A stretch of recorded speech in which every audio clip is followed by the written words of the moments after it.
Bom, Sara, você já entrou para a história do esporte brasileiro com essas duas, né, fatos históricos do nosso esporte. E eu vou começar com o presente. Como é que você está hoje? Como é que está a sua vida hoje no meio do esporte? Você segue como treinadora morando aqui em Teresina?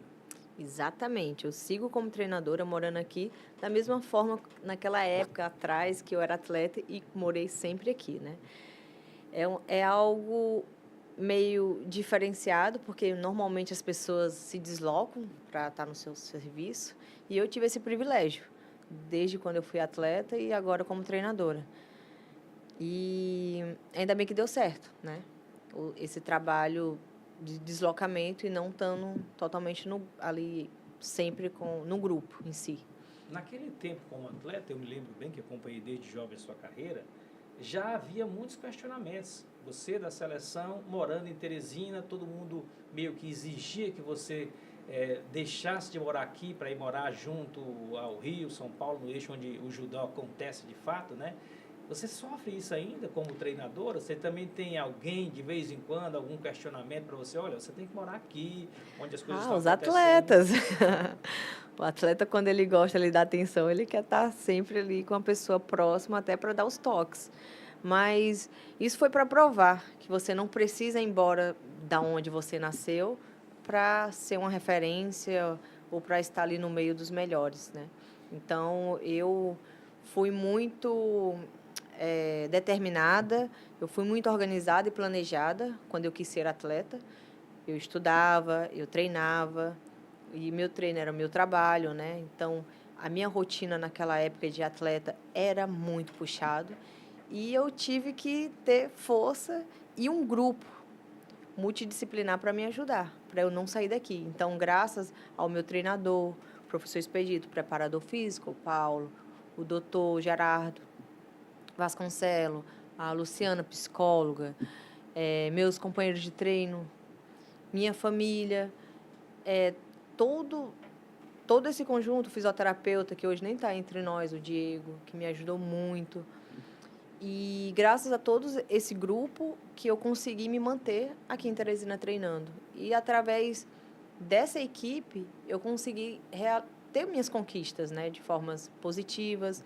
Teve as altas e baixas, mas teve muitas vitórias. Então dá para mostrar que você estando aqui em Teresina, apesar de ser uma cidade pequena, pensando nos grandes centros como Rio, São Paulo, Rio Grande do Sul, Minas Gerais, que são assim umas referências, dá para você estando aqui, bate e volta e ser uma referência na nossa capital.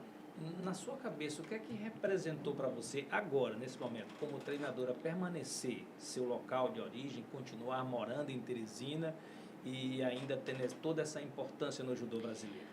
Olha, representou os valores, né? Eu acho que eu valorizei a minha persistência de estar aqui na minha cidade, o comprometimento que eu tive comigo mesma. Eu tinha muito receio de sair daqui e viver o mundo afora. Então, representou a minha maneira de pensar e de agir.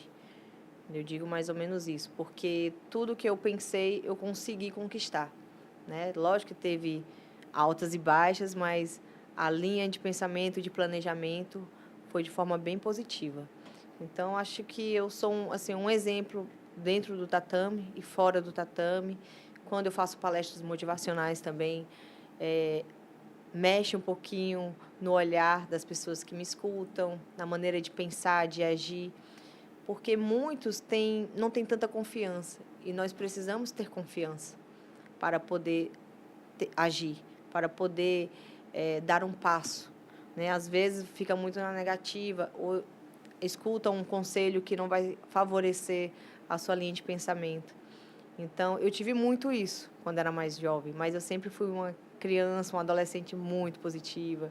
Mesmo dando errado, eu tentava buscar o Se certo, manteve no foco, me né? mantive no foco. Então, isso me ajudou muito, essa característica que eu tinha dentro de mim.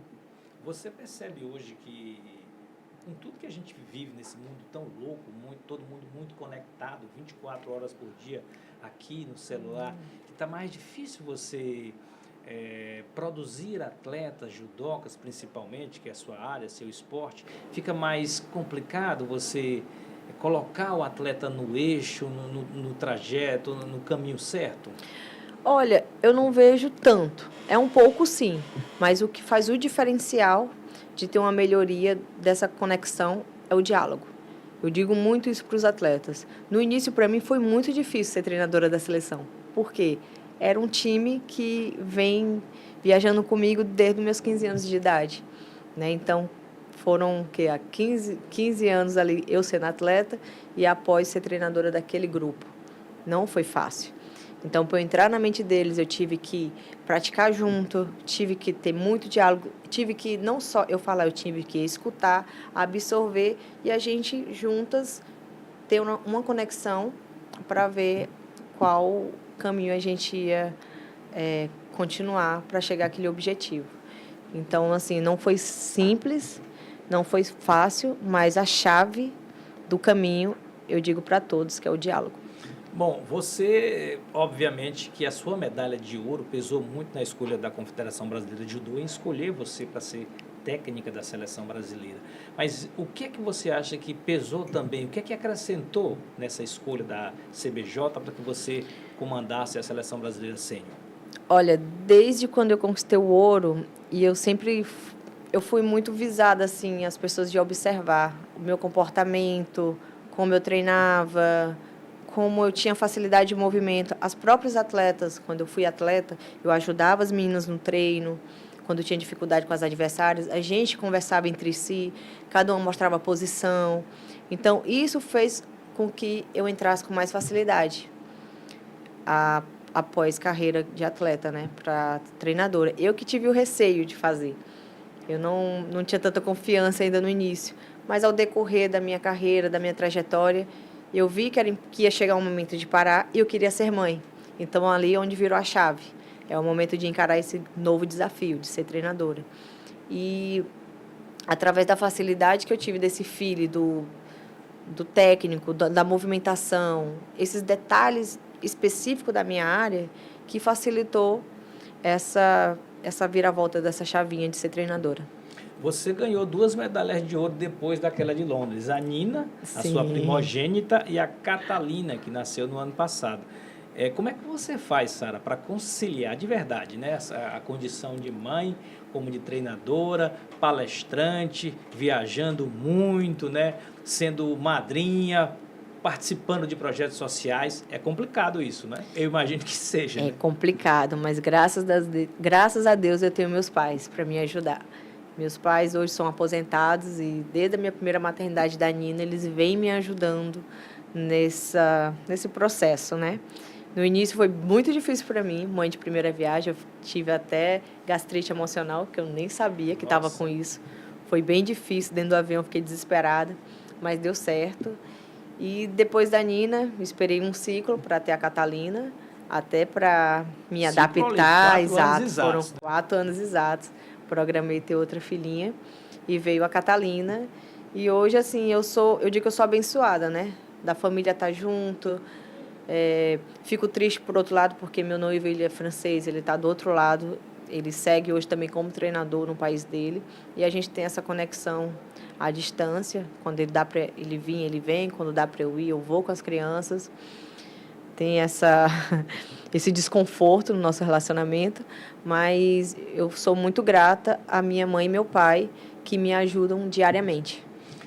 A gente teve você sendo uma atleta que despontou aqui no Piauí, conseguiu chegar à seleção brasileira, conseguiu disputar uma Olimpíada. Você acha que é possível o Piauí, né, o judô piauiense, ainda revelar uma Sara Menezes? Muito tempo que se passaram, a gente não vê nem outro nome assim disputando. Qual é a sua análise sobre isso? Olha, a minha análise, eu digo que tudo é possível. Tudo é possível.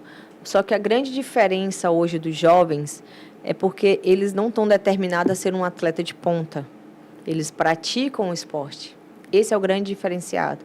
Aquele que entra para encarar o dia a dia, É difícil hoje de encontrar. Você tinha isso no começo? Eu Porque, de tive repente, isso muito no jovem, começo. ainda não tinha aquele foco. Exato. Mas Eu você tive tinha. isso no começo, porém, o Expedito, meu treinador, ele me Expedito ajudou Falcão. muito, Expedito Falcão. Então, ele conversava comigo. Por isso que eu digo que a chave é o diálogo. É importante conversar. Ele conversava comigo, a psicóloga passou a conversar comigo, ele buscou uma psicóloga para mim. A Luciana, ela conversava comigo muito. Eu conversava muito com meus colegas, porque naquela época era cansativo, eu estudava, eu saía muito cedo de manhã de casa. Minha adolescência foi 5 horas da manhã, meia-noite, todos os dias. Tinha treino da federação no domingo, foi cansativo. Com 16 para 17 anos, eu desisti do esporte. 2 dias depois, eu estava no treino novamente. Então, assim, eu tive uma vida de um adolescente normal, porém, eu soube equilibrar. Eu evitei festinhas, eu evitei dormir muito tarde, né? Coisas que um adolescente gosta de fazer. Então, esse foi o meu diferencial. Mas é difícil. E então, hoje, um jovem, ele fica meio perdido, é indeciso. Às vezes, ele não está tão seguro se é realmente aquilo que ele quer. Ou ele tem que estudar para o vestibular, ou ele tem que conseguir um emprego. Às vezes, não tem uma pessoa para apostar nele, um patrocinador para ajudar financeiramente, porque, querendo ou não, no esporte precisa. O vale transporte, às vezes não tem um ônibus, precisa pegar um Uber. Tem vários fatores. Então, ele precisa realmente se planejar, se organizar e ser determinado, né? Então, essa é a grande diferença que eu vejo. Mas eu vejo que é possível, sim, ter atletas dentro da nossa cidade ainda hoje. É possível dentro do judô, em outras modalidades. Aqui também nós somos muito fortes. Temos talentos, né? Temos talento. Nós somos muito, muito fortes aqui no estado. Muito forte na cidade. Você usa, Sara, em algum momento das suas conversas, né, das suas orientações com seus atletas, a sua referência, a referência Sara Menezes, olha, gente, eu sempre fui assim, eu treinava dessa forma, muito focada, buscando sempre o alto rendimento, buscando sempre um objetivo maior.